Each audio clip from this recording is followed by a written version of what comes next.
All right, welcome, ladies and gentlemen, to the movie review podcast. I'm your host, Faizel, and with me is Brandon. And Brandon, what are we reviewing today? We're doing The Last Dragon from 1985. Yep. I guess I'm gonna ask you what you thought of it before I launch into what I thought of it. I wanted to like it. I really wanted to like it, and I liked everything about it. I liked everything about like the style of it. Like it's like yes, this is the perfect cheesy martial arts movie. It's just the story was such a letdown that it's like like I tried to give it every possible break. It's like I would find any reason to like it, and it didn't do it for me. Like I like the style of it, like I like the goofiness of it. It was so cool, but the story was just convoluted, and there was like six different stories together, and they kept repeating the same scenes, and it didn't make sense. And so I was just kind of like, oh man, like they blew a perfect opportunity. Because at first I was like, you recommended this movie, I didn't even know it existed, and I was like, holy shit, like this is the perfect vibe. Like this is gonna be great. And then the story just kind of stupid. Oh, what do you Like think of the action scenes?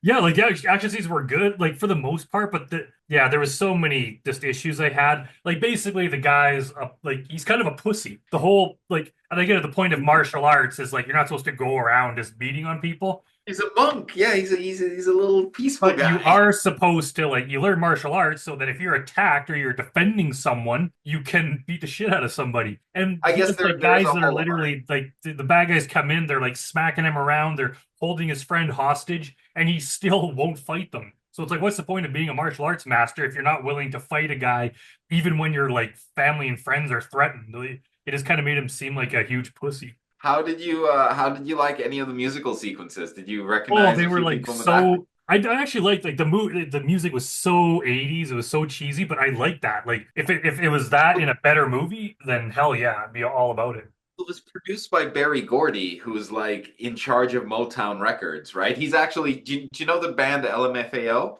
So the guys from LMFAO, I think the main guy is the son of Barry Gordy and Diana Ross.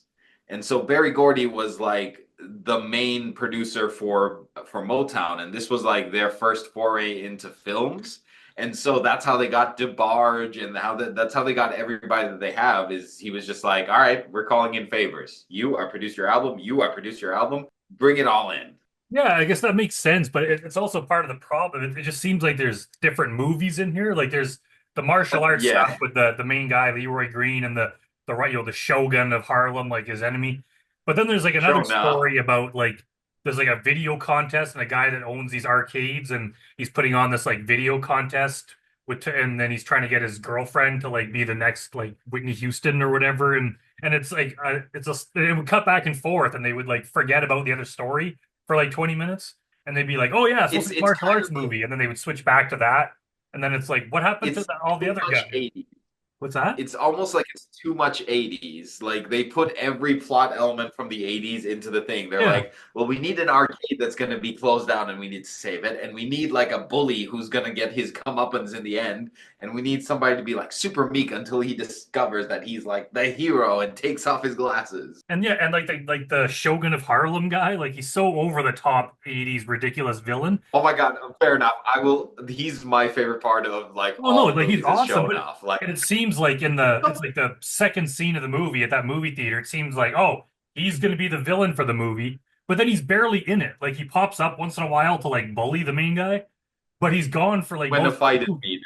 And then that like businessman is the main bad guy, and then all of a sudden he's gone for probably an hour, where you don't even. And it's like, what happened to that main bad guy? That there's a different bad guy, and all of a sudden at the end he pops up, and he's like somehow with the businessman bad guy, even though like they're not really working together. So why are they like in the same building? It is like none of it made sense. It was so idiotic. There's the part where so yeah, the Shogun of Harlem, him and his gang, they go to the main dude, Leroy Green's martial arts studio. They're smacking him around, humiliating him, and they threaten him. Clearly, they know like they found him at his place of work, so they threaten him. You'll beat him up, and then they leave him. And then the next time you see him, they go to Leroy Green's parents' business to like threaten them to demand to know where Leroy They're Green is. trashing that flag. And it's like the last time we saw you, you tracked him down to his business. Why are you trying to find him again when you already know where he works? Like it's like they just threw I scenes in there bet to you there like was. yeah, and there was I so many bet you scenes there like was. that where it would be the same thing over and over again. There'd be another scene of the Arcadian business guy trying to get his girlfriend like a video job, and then she'd be singing, and then they would have that same scene again later, and it was kind of like, okay, the story is just going nowhere. I bet you there were so many like people in the editing room when it was being edited. I bet you so many people were like, "No, no, you got to put this scene after this scene because like this is my representative or whatever, and like they are super important, so you got to make sure you have them in front." Yeah, there's It's probably a like, lot yeah, of I that. bet you that's why it's so confused. And there was, Did you know that was the only movie that the guy who played Leroy Green has ever been in? yeah, I looked that up, and yeah, I don't know how that came about, but guess he realized maybe he just didn't like how it turned out, or he realized he wasn't a good actor. God only knows. Like, yeah, I can't imagine like why you wouldn't want to be like. I don't think he was in anything after The Last Dragon. After I was looking him up, he's just kind of like he's just like, well, I'm a karate fighter. I'm just gonna go do karate. Yeah, maybe he's like, I'll try doing a movie, and then he realized it's not for him, and just left it as the one kind of fun thing he did in his life. But there was some inappropriate stuff in that movie This too. is the movie. Like they're trying to make it look like, the main guy. He's like, they're basically implying he's like a virgin, right? And then his little brother, who's like Oh my 12, God. is trying to teach him how to like score, and it's like. So this 12-year-old has like all this experience with women. Like that just I don't know, it didn't quite sit right. It was like, okay, this is not appropriate. They probably wouldn't do that these days. There's a whole bunch of like they couldn't do that these days. So first of all, I was gonna say, did you hear do you remember the song in the middle of it called Sukiyaki Hot Saki Su by Rockwell? I don't quite remember it, but Like sounds there's wonderful. an action scene that's happening, and like the song that's playing is like literally the lyrics in it are Sukiyaki Hot Saki Su, and I was just like, wow, like those are all words that like if you put them together, I don't know if you could do that today. But like let me look up the poster because I have the poster in my living room and it's like it's always there. And then one day I looked at it and what did it say on the poster? It was something like he's so oriental that he even eats popcorn with chopsticks. And I was like, Oh, wow, they yeah. put that right on the poster, huh? There was like a subtle racist vibe to it, and just like also he's like a black dude, but he's like what he's wearing like a big Chinese The hat, little hat and like he's everything working in like a rice paddy or something. Like it just in the kind of middle like of Harlem. Yeah, that's what I remember most when I was a teenager. I watched this first when I was a teenager, and the first thing I remember is like, wait a minute, everybody else looks kind of normal for the '80s, and then you have him walking around in the little like black like suit with the hat, and it's just like, what is going on here? yeah, it seems like there's some cultural appropriation going on. You kind of forgive it for the time that it came out in, and the fact that it's like so ridiculous. Like the whole movie just seems kind of innocent because it's so goofy, and you can tell they were just trying to have fun. But it's This like, is yeah, the it didn't movie that really age well. this is the movie that introduced me to Vanity. So she's the girl who plays Laura Charles, the main Yeah. love interest in the movie. She's Canadian. I think she's from like Ontario or something. But anyways, she also before this, she was a big Prince protege. She was like basically like he put her before Prince had Apollonia 6, which was the group that he produced. There was Vanity 6 where Apollonia was in. So like she was a big Prince protege. Also, my personal thing, the coolest thing that she in on her resume, she is the person who taught Nikki Six how to smoke crack. Oh, lovely. Because like from Motown. It's in the book that they wrote the dirt. Like Nikki Six is talking about how he ran into Vanity Six, and she was a very big drug addict, and he was only doing cocaine, and she was like, no, no, no, no, let me show you how to cook this into crack. And so Vanity Six ended up having this crazy life where like she did a lot of cocaine. She fucked up her kidney. She ended up in the hospital, and she says in the hospital she had this like come to Jesus moment and she like became an evangelist after that. There's a really cool interview of her before becoming an evangelist with Letterman, I think, where she's in a jacket that she said she thrifted that's made out of gorilla skin. So it's like a gorilla shaped jacket. And she's like, no, this is a real taxidermy gorilla that we made into a jacket. But like, so she had liver failure. She ended up being an evangelist Christian, and she was an evangelist Christian all the way until she died in 2016 due to kidney failure. But the coolest thing I always thought was I gotta look this up to make sure, but because her and Prince were always super close, like I'm pretty sure they like were always in each other's lives for the longest time. Prince died in April 21 of 2016, and Vanity died. Oh yeah, Vanity died before. Vanity died February 15th of 2016 and 57, and Prince died April of that same year, which I always thought was like, Huh. I wonder if they like just couldn't do without each Yeah, other. it could be. Because they were also both crazy evangelist preachers. It was funny that you mentioned Prince because like I've never been a Prince fan, but probably like I'd say 2 days before watching Last Dragon, I watched Purple Rain for the first time. Oh So my God, how bad is that movie? it's like, yeah, he's not a guy that should be acting. He should just be sticking to music. But I when I love watched, seeing tiny little Prince against the giant motorcycle, and he's like, "Yeah, I'm a cool guy." but when I watched Last Dragon, like there was like it's like it came out at the similar time, and I think there was a lot of the similar vibe to it. Vanity is in Purple Rain, isn't she? I'm not sure. Like, I gotta look this up. I think she's in Purple Rain because this was when Purple Rain was being made was when she was like at the time of her being like the Prince protege. Oh no, she's not on Purple Rain, but I think she was working with him musically on Purple Rain then, while she was working on Purple Rain. I love cheesy Oh, movies like this. and this one seems like the cheesiest of the cheesy Oh yeah, movies. it's like it's kind of like it's like a Bruce Lee movie combined with Big Trouble in Little China. It's kind of like there's like a few movies that people have probably seen that it's like they just like it's like they misfired, right? They had all the perfect elements, and then because no matter how dumb and cheesy a movie is, like the story it has to be something like that captures you. And with this, it just seemed like random scenes with music It didn't videos. capture you all that much. Yeah, and it's like I really wanted it to. I was so close, even like probably more than halfway through. I'm like, it could still like I might kind of give it a thumbs up. And at the end, I was like, It's gonna nah, turn man, it this around. It movie. could turn it around. Yeah, I Oh, there's a lot of Bruce Lee references. Like they actually show like Bruce Lee movie clips in the movie. They they even do. They have do. the Well, main I mean, guy his name Leroy. is Bruce Leroy. They have them wearing like the famous yellow jumpsuit with the black on Yep. it. So they have a lot of references like that, and it's just, but like to have a whole movie where the guy, like the opening scene is showing how awesome he is. Like he can, catch it. Like you can fire a bow and arrow at him, he can catch it. Like he's a tough guy. But then the entire movie, he doesn't fight. Even when guys beat him up, he like doesn't do anything until the very end. It's like I don't watch a movie to see a guy not fight anyone. That's fair. When he finally gets the glow and then he starts to, which is funny because like the guy who they got, I can't pronounce his name. I'm sure I'll butcher it, but he goes by Taimak, I think. Yeah. And like just the mono name Taimak, but he's like a professional fighter, which is hilarious because like I read like as I was watching through this and like doing the research on it, like they were looking at Wesley Snipes to play the role of Bruce Leroy, Mario Van Peebles, Denzel Washington. So like it's funny that like they didn't pick the actors, they went with the fighter, but then he doesn't fight until like the last couple Yeah. scenes in the movie.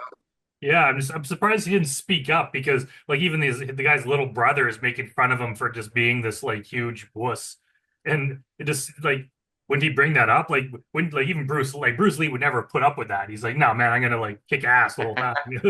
And yeah, there would just be like plot points that you would kind of forget about because it'd be so long before they'd reference again. And it's like, oh yeah, what's good? And then there's like another story where he's trying to find this mythical master, like martial arts master who has like the other part of this like medallion. So that's like a Medallion, yep. storyline too that somehow fits in but kind of doesn't. And it's like they just took different scripts and like mixed them together and then filmed something. And I was gonna say, I feel like they could have benefited from a script editor. I feel like they were trying to do like every popular trope from the 80s. yeah, Like, I'm sure if you watched every movie from 1980 to 1985, you would find every plot element that's in The Last Dragon in those movies. So I'm sure they were like, we're gonna grab some of this and some of this, and we need the Goonies in here, and we need like all of these different pieces. And they just shot what they wrote. But I feel like, yeah, if someone had sat down, or like a film editor who wasn't like being involved by with studio pressure, like there needed to be editing somewhere in this process. There was no editing in this process, I feel like. and who's like in the final battle scene? All of a sudden there was that like 8-year-old Chinese kid. Was he even in the rest of the movie, or did I miss something?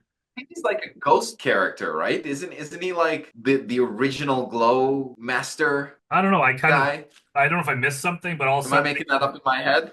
it's like at the very climax, all of a sudden there's like this new character who's like this little Asian kid who's kicking ass, but he doesn't have anything to do with the rest of the movie. I don't know. Yeah, maybe I missed something, but Well, I thought he was like the ancient master guy who's come to like help him attain the glow, but like maybe I'm making that up in my head. If you know who that 8-year-old Asian kid is, please comment and set it straight for us. yeah, I don't. I might have to read like the Wikipedia article about it. Maybe it'll shed some light. Just like actually get the plot down from beat to beat. Yeah, man, I wanted so bad to like it. It just Yeah, it seems like they missed an opportunity. But what would you give this on a 1 to 10? Oh, I would give it a 7. I'm sorry to hear you didn't like it because I Ah, was just like, do you know what? This one is like one of those. It's just so silly. It's like Leprechaun 4 or yeah. like 5, which one I like. It's just so silly that I enjoy it so much. And then the soundtrack really helps elevate it. Like this is the first one I ever heard Rhythm of the Night because it opens with Rhythm of the Night. And like I first heard that song on this movie and I was just like, damn, this song is so good. And like even Sukiyaki Hatsaki Sammy or whatever, like I like the soundtrack, so that like pushes it from like a 5 or 6 into a 7. I'd have to give it a 4. I just A 4? yeah, I feel Falls below bad because like average. I love this kind of movie, and I just like I could see the effort they put in, but it's like yeah, they could have just like get a script editor. It's like almost I could just take a movie, re-edit it myself, and I might be able to improve it. But And to put it into chronological order yeah, almost. or even just cut out like some of the things that don't fit in with anything else. Like they get rid of like whole subplots and that one like the Arcadian businessman, like his girlfriend, was that supposed to be like a Cyndi Lauper knockoff or something? Like was that I assume so because Cyndi Lauper was associated with Motown, and like, she also just has that Brooklyn accent. Because who was the actress? Was it? I gotta look this up. I think it was Faith Prince, but I think she just has like a Brooklyn accent that like even I like the can't way do it. she I was would I never mean go maybe there. it's just because it was the 80s, but the way she was like dressing and her videos, like it just kind of it gave me it was definitely reminiscent of Cyndi Lauper. I'm sure it definitely was like a Cyndi Lauper like reference because like yeah that they were all they ran in the same cruise. Like wasn't Cyndi Lauper on like We Are the World or something? That the, Don't the the know. song with all those people. Anyways, they were all I'm sure they were all running around in the same cruise. Yeah, so maybe it was trying to be, but yeah, it was. Yeah, I'm glad you recommended it because like there were things to like about it, and I'm surprised I'd never heard of it before. So it was like I'm glad I watched it, but like I just didn't quite scratch that itch I had for something that it was like close. That's fair. I will mention as like I was because I haven't watched it for a long time and then I rewatched it for this thing. Did you catch that like there were two tiny cameos? I was like, what the fuck? Chaz Palminteri from Bronx Tale, Okay. and like, are you? He was in there as like as one of the random henchmen, I think. But I was Oh, like, is that Chaz? And then I looked it up on IMDb. I was like, holy shit, that's Charles Palminteri in there.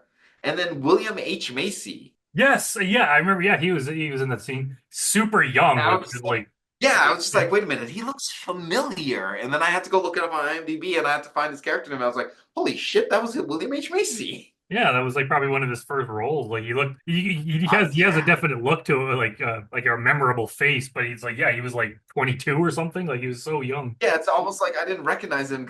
Yeah, because it was just like I'm used to seeing him as old man William H. Yeah. Macy. We continue our quest for the perfect 10 movie, I guess. Yeah, so I guess we'll see everyone next time and talk to you later. Have a good one, guys.